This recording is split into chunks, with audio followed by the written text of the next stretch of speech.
വന്യജീവി പ്രശ്നം പരിഹരിക്കാൻ കേന്ദ്ര നിയമം മാറ്റണമെന്ന് മുഖ്യമന്ത്രി പിണറായി വിജയൻ പറഞ്ഞു. സംസ്ഥാനതല കർഷക ദിനാഘോഷം തൃശൂരിൽ ഓൺലൈനായി ഉദ്ഘാടനം ചെയ്യുകയായിരുന്നു അദ്ദേഹം.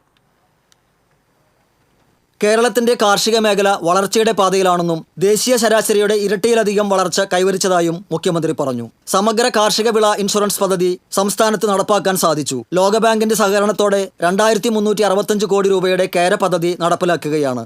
40 വർഷങ്ങൾക്ക് ശേഷമാണ് ലോകബാങ്കിന്റെ ബൃഹത് പദ്ധതി കാർഷിക മേഖലയ്ക്ക് ലഭിക്കുന്നതെന്നും മുഖ്യമന്ത്രി പറഞ്ഞു. 150ലധികം അഗ്രിടെക് സ്റ്റാർട്ടപ്പുകൾക്ക് തുടക്കമിടാൻ കഴിഞ്ഞു. വന്യമൃഗശല്യം തടയാൻ കേന്ദ്ര നിയമത്തിൽ കാലോചിതമായ മാറ്റം കൊണ്ടുവരേണ്ടതുണ്ട്.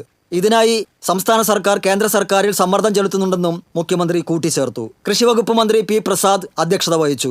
മുതിർന്ന കർഷകൻ ജോസ് പള്ളൻ, കർഷക തൊഴിലാളി AR സംഗീത എന്നിവരെ മന്ത്രി കെ രാജൻ ആദരിച്ചു.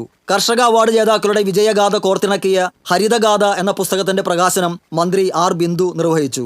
മേയർ MK വർഗീസ്, MLA മാരായ P Balachandran, NK Akbar, AC Moideen, Murali Perunnelli, UR Pradeep, Saneesh Kumar Joseph, VR Sunilkumar, Xavier Chittilappally, ET Tyson, ജില്ലാ പഞ്ചായത്ത് പ്രസിഡന്റ് VS പ്രിൻസ് തുടങ്ങിയവർ പങ്കെടുത്തു. വിദ്യാർത്ഥി കോർണറിൽ നിന്ന് ആരംഭിച്ച ഘോഷയാത്രയോടെയാണ് പരിപാടികൾക്ക് തുടക്കം കുറിച്ചത്. TCV തൃശൂർ.